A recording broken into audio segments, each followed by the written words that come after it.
우리 하나님 말씀 사도행전 같이 보겠습니다. 사도행전 11장 19절에서 30절까지 보겠습니다.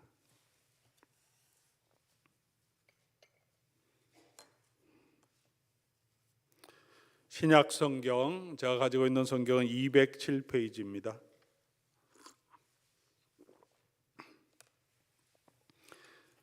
묵상하는 마음으로 우리 하나님 말씀 우리 교독해서 함께 읽겠습니다. 19절부터 30절까지 읽겠습니다. 그때 스데반의 일로 일어난 환란으로 말미암아 흩어진 자들이 베니게와 구브로와 안디옥까지 이르러 유대인에게만 말씀을 전하는데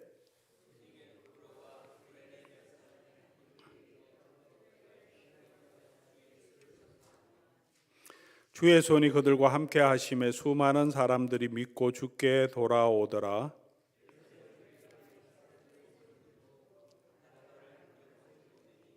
그가 이르러 하나님의 은혜를 보고 기뻐하여 모든 사람에게 굳건한 마음으로 주와 함께 머물러 있으라 권하니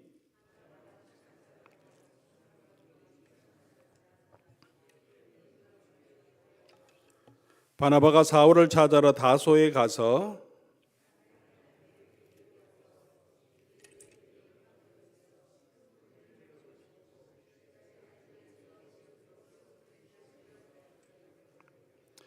그때 선지자들이 예루살렘에서 안디옥에 이르러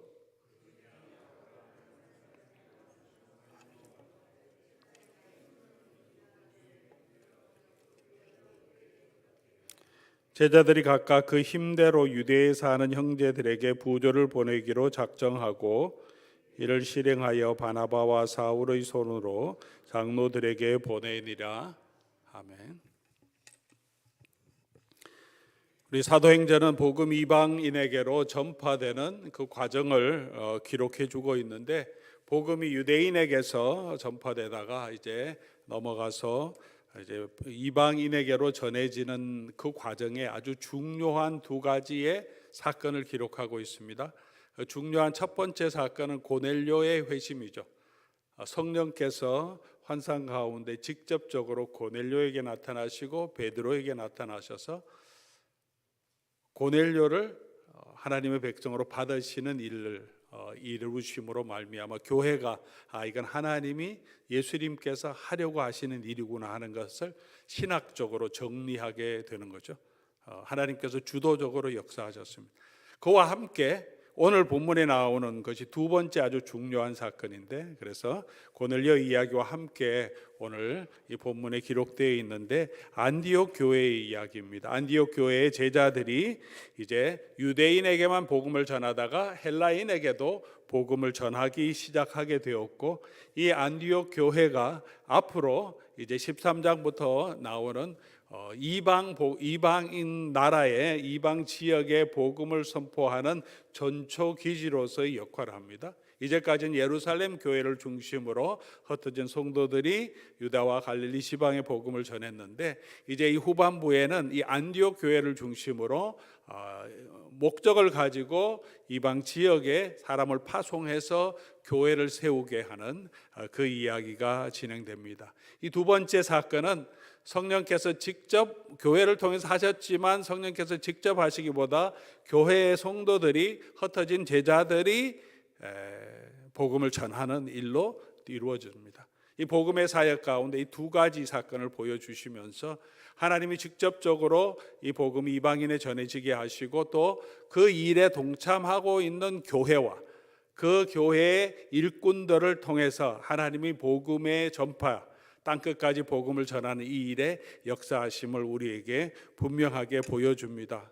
오늘 이 안디옥 교회가 어떻게 태동되었고 어떻게 시작되었고 어떻게 이 전도의 선교의 중심적인 교회가 되었는지를 오늘 우리가 살펴보면서 하나님이 어떤 사람과 어떤 교회를 하나님의 복음의 능력으로 사용하시는지, 선교적인 교회의 본질은 무엇인지 우리가 함께 배울 수 있는 중요한 구절이 될 것입니다. 오늘 본문을 통해서 오늘 우리 교회도 저와 여러분들도 어떻게 하나님이 사용하시는 그런 일꾼이 될 수 있을지를 사실을 함께 배워가면 좋겠습니다. 오늘 먼저 우리가 생각해 볼 수 있는 것은 핍박과 환난이 복음을 막는 것이 아니라 복음을 확장시키는 기회가 된다는 것을 먼저 보여줍니다. 오늘 본문의 9절 19절 말씀 보면 우리 같이 한번 읽어볼까요? 그때 스데반의 일로 일어난 환난으로 말미암아 흩어진 자들이 베니게와 구브로와 안디옥까지 이르러 유대인에게만 말씀을 전하는데, 이 일이 시작되는 계기가 뭐냐 하면 그때에 스데반의 일로 일어난 환난으로 말미암아, 스데반의 일로 인하여서 엄청난 수천 명이 넘는 예루살렘 교회의 폭발적인 부흥이 완전히 이제 멈춰버렸죠. 예루살렘 교회에 있는 많은 사람들이 다 흩어져 버렸습니다.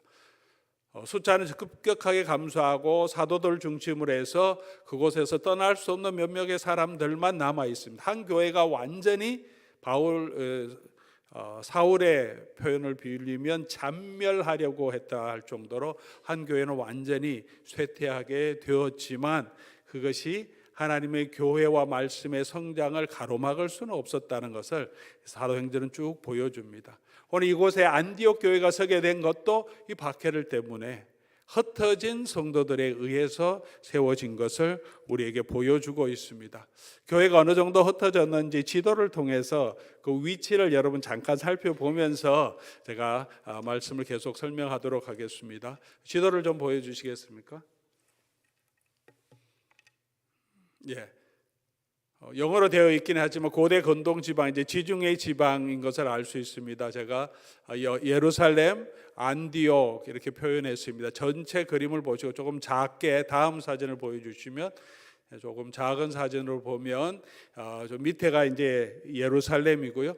안디옥으로 했는데, 안디옥 교회는 이렇게 지금은 시리아에 있는데, 지금은 그 당시에는 시리아 지방인데 지금은 사실은 저기가 터키 땅입니다. 안디옥이 저기 있고요. 구레네 그리고 구브로라고 나오는데, 구레네는 사이린이라고 해서 이 아프리카 북쪽에 있는 지역이 구레네입니다. 그래서 구레네 하면 여러분 기억나시는 이름 있죠? 예수 그리스도의 십자가를 대신 졌던 사람이 구레네 사람인데, 이 구레네에서 이 예루살렘까지 왜 왔겠습니까? 이 6월절에 제사 드리러 이 먼 거리 순례를 해서 왔는데, 이분이 이제 잡혀서 예수님의 십자가를 지게 된 거죠. 구레네 거기 있고, 구브로는 저기 사이프러스라고 그러는데 저기 섬입니다. 안디옥 앞쪽, 터키 남쪽에 있는 성입니다. 그러니까 구레네로도 흩어지고 구브로로도 가고, 그 다음에 다음 사진을 좀 보여주세요. 조금 더 집중해서 보면, 이제 예루살렘에서 핍박을 당한 다음에 사람들이 유대 지방으로, 사마리아 지방으로 흩어지면서 어디까지 가냐면 구레네까지도 흩어지고, 구레네에서 구브로로 왔다가 다시 안디옥으로 넘어오는 사람도 있고, 예루살렘에서 북쪽으로 올라가서 버니게, 페니키아 지방을 지나서 시리아를 지나서 안디옥으로까지 온 교회가, 성도들이 온 지방으로 흩어지면서 먼 길을 이렇게 돌아가고 있습니다. 다시 본문으로 돌아오면, 이렇게 서대반의 핍박으로 환난으로 말미암아 흩어진 성도들, 그렇게 흩어진 자들, 이들은 이민자가 아닙니다. 여러분은 목적을 가지고 이곳에서 살기 위해서 우리는 이민을 왔죠. 목적을 가지고 있습니다. 이들은 어떤 새로운 곳으로 살기 위해서 간 것이 아니라 기존에 살고 있는 곳에서 박해 때문에 어쩔 수 없이 떠날 수밖에 없는 형편, 그러니까 지금으로 말하면 망명하든지 아니면 난민, 아니면 유민 같은 거죠. 이민자와 망명자는 그 위치가 굉장히 다르죠. 자기가 목적을 가지고 왔으면 힘들어도 견뎌낼 수 있지만, 망명자나 이민자는 더 많은 어려움이 있습니다. 삶의 터전을 다 버리고 새로운 곳으로 이주해서 그곳에서 먹고 살기 위해서 정착해야 되고, 가족들을 다 데리고 이렇게 먼 길까지 가야 하는 상황이었습니다. 복음을 전하기에 또 교회가 확장되기에 좋은 형편은 아니었습니다. 오히려 이런 어려움 때문에 우리는 믿음 생활할 수 없다고 할 수 있는 그런 상황이었음에도 불구하고, 오늘 본문은 분명하게 우리에게 보여줍니다. 복음의 확장은 우리 삶의 형편, 그 다음에 사회적인 환경에 좌우되는 것이 아니라는 것이죠. 오히려 환난과 박해가 있고 유민이 되어서 이렇게 떠돌아다니게 되지만 복음은 그럼에도 불구하고 계속해서 확장되고 확장되어야 하고 될 수 있다는 것을 보여줍니다. 복음을 전하기 위해 아주 좋은 그런 형편과 그런 상황은 특별히 없는 거죠. 내가 어떤 상황이 되면 내 삶의 형편이 조금 더 바뀌어지면 이런 고난이 지나면 내가 더 봉사하고 더 잘 복음을 전가하고 복음을 위해서 섬길 수 있겠다 하는 그런 때, 그런 시기는 없다는 겁니다. 오히려 고난에도 불구하고 환난에도 불구하고 우리가 헌신하는 사람들을 통해서 하나님의 복음은 계속해서 전해진다는 사실을 우리에게 보여줍니다. 중국 교회가 계속해서 박해를 받고 있고 지금도 박해 가운데 있지만 박해가 심하면 심할수록 교회는 쪼개져서 보이지 않지만 더 물밑으로 더 많은 전도의 역사들은 계속되고 있다는 이야기를 계속 듣습니다. 오늘 저와 여러분이 환경을 핑계할 것이 아니라 우리 하나님께서 우리에게 주신 사명을 붙들고 그 사명에 충성하는 저와 여러분 그런 또 우리 교회가 될 수 있기를 바랍니다. 그러니 환경이 중요한 것이 아니라 중요한 것은 무엇입니까? 사람이죠. 사람이 중요하죠. 20절 보니까 그 중에 안디옥에 이른 자들이 유대인에게만 복음을 전하다가 이제 그 중에 안디옥에 이르는 사람들 중에 많이 흩어진 사람 중에 몇 명이 어느 정도의 그룹이 안디옥까지 왔고 안디옥에 온 사람들 중에서 또 몇 명 그렇게 얘기하는 거죠. 누구냐면 구브로와 구레네, 아까 그림 보셨지만 그 동네 분들이 아닙니다. 구브로는 아프리카 북쪽 지방이고 구레네는 그쪽이고 구브로는 바로 앞에 섬 지역이죠. 그곳에서 온 사람들이 모두가 다 참여한 것은 아닙니다. 모두가 다 복음 전하는 일에 동참한 것은 아닙니다. 그런데 몇 명이 시작되어서 그 몇 명을 통해서 이방인에게 헬라인에게도 복음이 전거되고 그 교회가 점점 자라가게 되고 그리고 그 교회가 선교적인 교회로 서서 이방 선교, 이방 지역의 복음을 전하는 정말 전초 기지로 아름답게 사용되는 모습을 보여주고 있습니다. 오늘 본문도 몇 사람이 그렇게 말하고 있습니다. 이분들은 같은 지역에서 온 사람도 아닙니다. 그냥 이 복음 때문에 함께 마음을 모으고 몇 명이 시작한 이 일입니다. 이들의 이름도 기록되어 있지 않습니다. 어떤 경우에는 이름을 기록해 주고 있는데 지나가는 때라도 오늘 이 분들은 너무나 중요한 일을 했는데 오늘 이 사도행전에는 이름이 기록되어 있지 않습니다. 그러나 그들이 한 일은 기록하고 있습니다. 그리고 아마도 하나님 나라 갈 때는 이 땅에서 예수 그리스도의 이름으로 고난받고 예수 그리스도를 시인한 사람은 하나님의 나라에서도 예수님이 하나님의 나라에서도 그 이름을 시인하겠다 하신 것처럼 이 사람들은 하나님의 나라에서 그들의 이름이 해와 같이 빛나게 될 것이라고 저는 믿습니다. 주의 손이 그들과 함께 하심에 수많은 사람들이 믿고 주께 돌아오더라. 그렇게 헌신한 사람들, 자기 아는 같은 민족을 넘어서서 헬라인에게 다른 민족들에게 넘어가는 불편함을 충분히 감당하고 복음을 들고 가서 헌신한 사람들을 통해서 일을 하실 때 주의 손이 그들과 함께 했다라고 말합니다. 언제나 부흥의 역사는 소수에 의해서 시작되죠. 삶의 변화도 역사적인 전환점에 있는 대부흥의 역사도 소수의 사람들에 의해서 시작됩니다. 19세기 말에서 20세기 초반에 한국의 많은 선교사님들이 미국에서 들어왔습니다. 젊은 일꾼들입니다. 우리 선교 역사를 보면 이때 한국에 들어온 선교사님들이 어떤 때는 20살, 20대 중반, 30대 대부분 아주 젊은 때 들어왔습니다.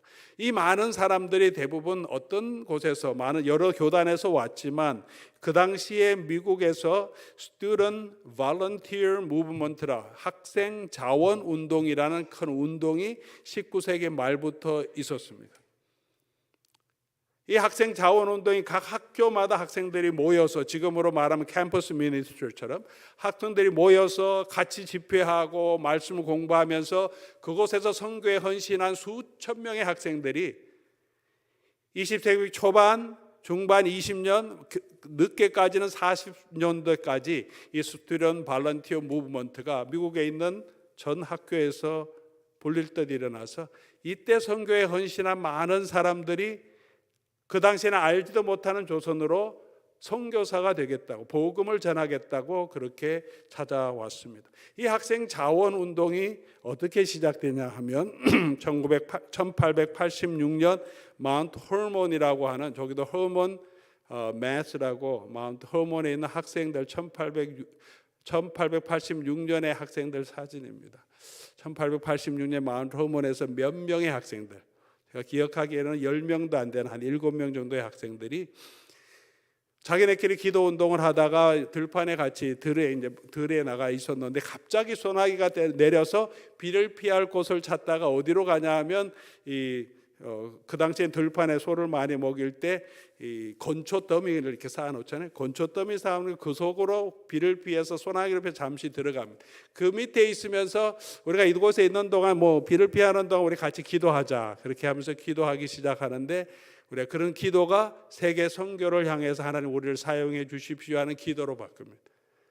그들이 그렇게 그곳에서 건초더미 가운데 기도하는 하나님이 주신 그 마음을 품고 그 기도회가 점점 확산되고 이 허먼 스쿨을 넘어서서 모든 학교로 확산되면서 스튜던트 발런티어 무브먼트가 생기며 100명, 1000명이 아니라 수천 명의 학생들이 헌신하고 선교사로 직접 떠나게 됩니다. 이런 일들이 이게 해시태그 프레이어 미팅이라고 역사론 얘기하고 있는데, 그런 일을 통해서 한국에 또 세계 곳곳에 복음이 전거되고 이들의 기도 가운데, 이들의 헌신 가운데 그들의 뿌리를 통하여서 저와 여러분, 우리의 교회 선교, 한국 교회 선조들이 복음을 듣게 됩니다. 평양 대부흥운동은 1907년 장대영 교회에서 있었습니다. 겨울 남자 사경회 기간 중에, 다음 사진을 좀 보여주십시오. 다음, 이거는 스튜던트 발런티어 무브먼트. 그 다음 계속 돌렸어요. 예, 조금 더 다시 돌렸어요. 이게 장대영 교회고요. 평양에 있던 그 당시에 1907년 1월에 남자 사경회였습니다. 우리도 이제 남성교회 연합수련회도 하고 여성교회 연합수련회도 하듯이 남자 겨울 사경회 있습니다. 농한기니까 사람들이 함께 모여서 이제 집회를 일주일 동안 선교사를 모시고, 본래 선교사를 모시고 집회를 합니다. 저녁 집회를 하는 동안에 마음의 감동을 받은 몇몇의 성도들이 밤에 기도 시간에 일어나서 간증을 하기 시작합니다. 그러면서 몇몇이 정말 자기가 잘못된 것들 하나님의 성령의 감동으로 회개를 시작하고, 그 회개가 불길처럼 그 모인 모든 남성교회에 전해지고, 그 회개의 기도가 그 주간이 아니라 다음 주간에도 다시 모이게 되고, 그 다음 주간에도 모이게 되고, 집에 가지 않고 계속해서 철야하면서 기도하면서 이 부흥의 불길이 평양 전체에, 평양에서부터 시작해서 다른 주변 모든 도시들로 이 부흥의 불길이 퍼쳐지게 돼요. 그걸 이제 평양 대부흥이라고 합니다. 다음 사진을 좀 보여주시면, 그 다음 사진, 장대영 교회 성도들 수련회고요.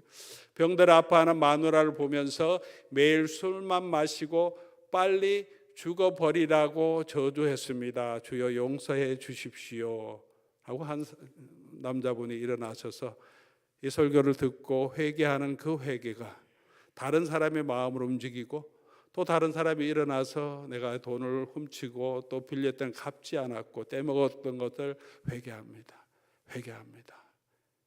이렇게 회개 운동을 통해서 큰 부흥의 역사가 일어났습니다. 놀라운 부흥은 몇몇의 헌신된 사람을 통해서 하나님께서 이루어 가십니다. 안디옥 교회도 몇몇의 사람들이 유대인에게만 아니라 헬라인에게도 복음을 전하자, 그렇게 시작한 것이 이 안디옥 교회가 선교적인 교회로 서게 하는 발판이 되었다는 것을 우리에게 보여줍니다.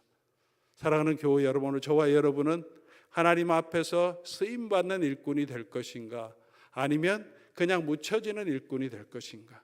하나님 우리에게 주신 이 환경 가운데서 헌신하고 하나님 앞에 우리 자신을 드릴 때 몇몇이라도, 오늘 이 새벽 이 수요 기도에 모인, 여기에 모인 30명의 성도들이 함께 헌신하더라도, 우리의 헌신이 있다면 우리 교회가 변하고 아니 30명이 아니라 5명, 10명만 헌신하더라도 헌신된 일꾼이 있다면 그 헌신을 통해서 하나님께서는 그 사람을 통해서 역사하시고, 그런 교회를 통해서 하나님은 이 시대를 바꾸고 새로운 복음의 능력의 역사를 이루어 가시는 것을 우리에게 보여주고 있습니다. 이런 교회가 그냥 성도들만으로 통해서 되는 것이 아니라 좋은 영적인 지도자가 있어야 한다는 것을 또 오늘 본문은 우리에게 보여줍니다. 이런 일들이 또 이 몇 명의 사람을 통해서 복음이 전해지고 많은 헬라인들이 교회에 들어오고, 아마 그러니까 더 열심히 선교했겠죠. 더 많은 사람들이 복음을 믿게 되자 22절에서 24절, 예루살렘 교회가 이 소문을 듣고 바나바를 안디옥까지 보내니 그가 이르러 하나님의 은혜를 보고 기뻐하여 모든 사람을 굳건한 마음으로 주와 함께 머물러 있으라 권하니, 바나바는 착한 사람이요 성령과 믿음이 충만한 사람이라 이에 큰 무리가 주께 더하여 지더라. 그전에도 더했는데 영적인 지도자가 와서 같은 마음으로 가르치고 방향을 잡고 같이 가니까 더 많은 사람들이 주께 더해 줬습니다. 이런 부흥의 운동이 교회의 지도를 받아야 하고, 그리고 선한 지도자, 목회자를 통해서 가르침을 받을 때 교회가 더 든든하게 서가고 더 성장해 짐을 보여주고 있습니다. 성도들이 마음 있는 대로, 열정 있는 대로만 해서는 그 처음의 뜨거움이 곧 사라질 수도 있게 되고 그 열정이 잘못된 방향으로 갈 수 있습니다. 그런데 이 사도들의 가르침대로, 사도들 예루살렘 교회가 파송한 또 지도자가, 바른 복음을 가지고 있는 지도자가 와서 이 잘 가르침을 통해서 이루어집니다. 어떤 사람이 좋은 지도자인가? 오늘 이 바나바의 성품을 우리에게 설명해 주고 있습니다. 이런 사람이 좋은 목회자, 좋은 영적인 지도자라는 거죠. 어떤 사람이 좋은 지도자입니까? 외적으로는 교회가 파송한 사람, 신뢰해서 교회가 파송한 예루살렘 교회가 신뢰하고 믿을 만한 이미 검증된 일꾼이고, 그 사람을 파송한 사람, 아무 데서나 데려온 사람이 아닌 거죠. 두 번째로는 그 말씀을 증거해서 교회의 성도를 잘 세우는 사람이에요. 말씀에 진리가 있어요. 진리의 말씀만이 아니라 보니까 바나바의 성품까지 설명해 주고 있습니다. 바나바는 어떤 사람입니까? 착한 사람이다. 그전에도 바나바의 성품에 대해서 나왔습니다. 바나바는 정말 son of encouragement, 다른 사람을 잘 권면하는 사람이다. 근데 착한 사람이고 성령과 믿음에 충만한 사람이다. 이런 지도자가 되어야 되겠고, 이런 지도자를 잘 뽑고 세워야 합니다. 우리가 교회의 지도자 또 목회자를 청빙할 때 여러분께서 기억해야 할 일이죠. 교회가 파송한 사람, 그 사람이 위치와 입장이 정말 교회 안에서 검증된 사람인지, 그죠?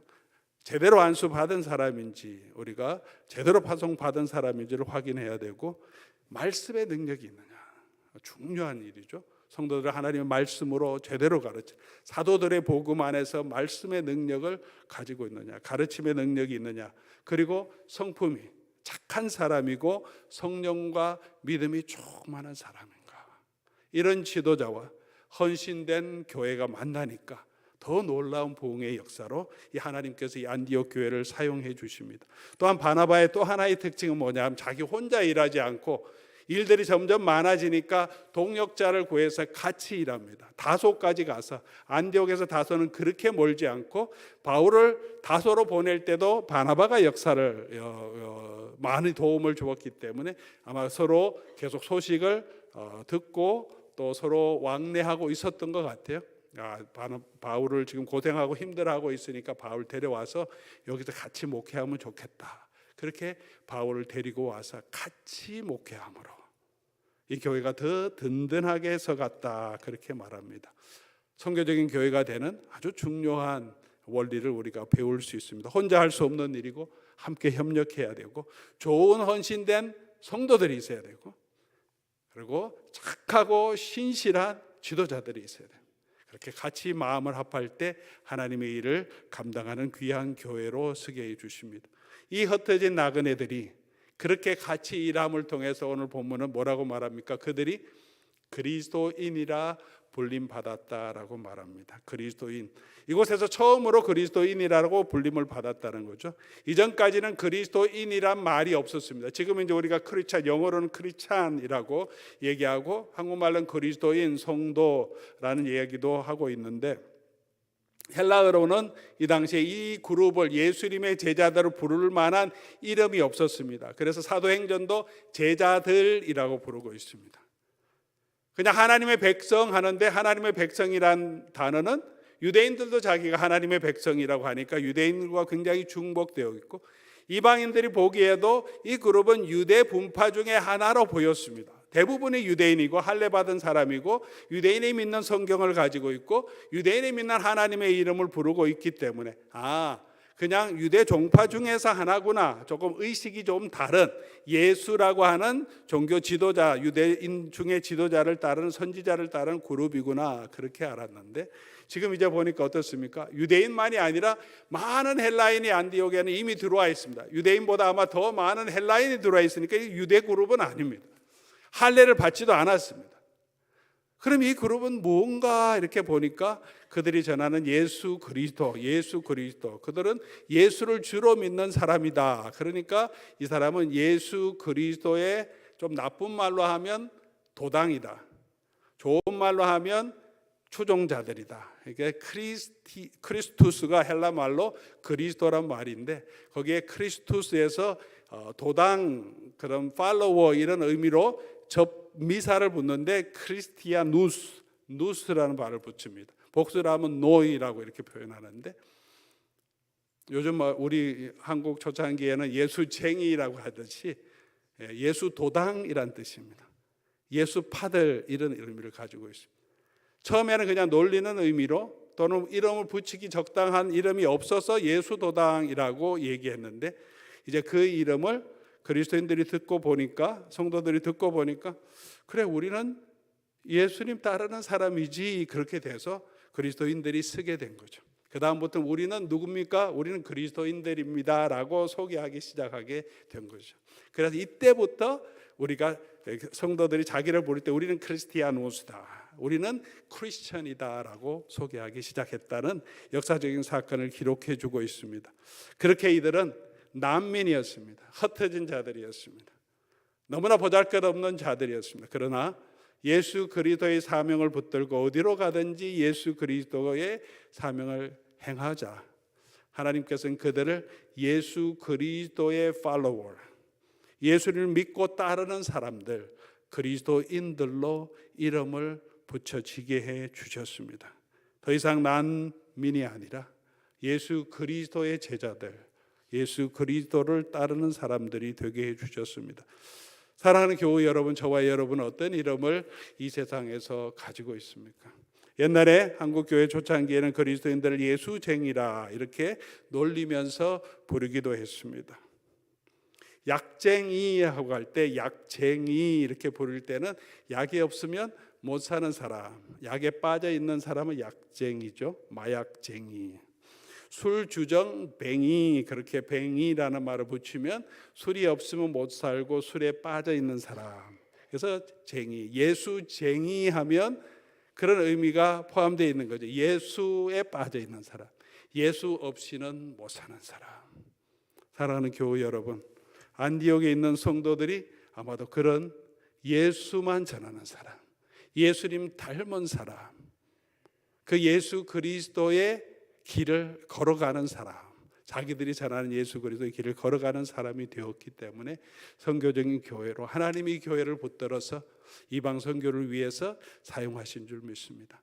오늘 저와 여러분들도, 우리 교회도 우리가 예수쟁이가 되어야 되지 않을까. 예수님 없이는 살 수 없는 사람, 예수님만 정말 사모하는 사람, 그 예수 그리스도의 복음을 전하는 사람, 그런 교회로 설 수 있기를 바랍니다. 이런 교회가 이제는 자기뿐만 아니라, 훨씬 새로 생긴 교회지만 자기 교회뿐만 아니라 다른 교회를 섬기는 교회로 우리가 쓰임 받기 시작합니다. 27절부터 30절까지 있는 내용이죠. 예루살렘에 닥칠 큰 흉년을 선지자들이 예언하니까 이 교회가 일어납니다. 29절 보니까 각각 힘대로 연보하여 도우는 교회가 되었습니다.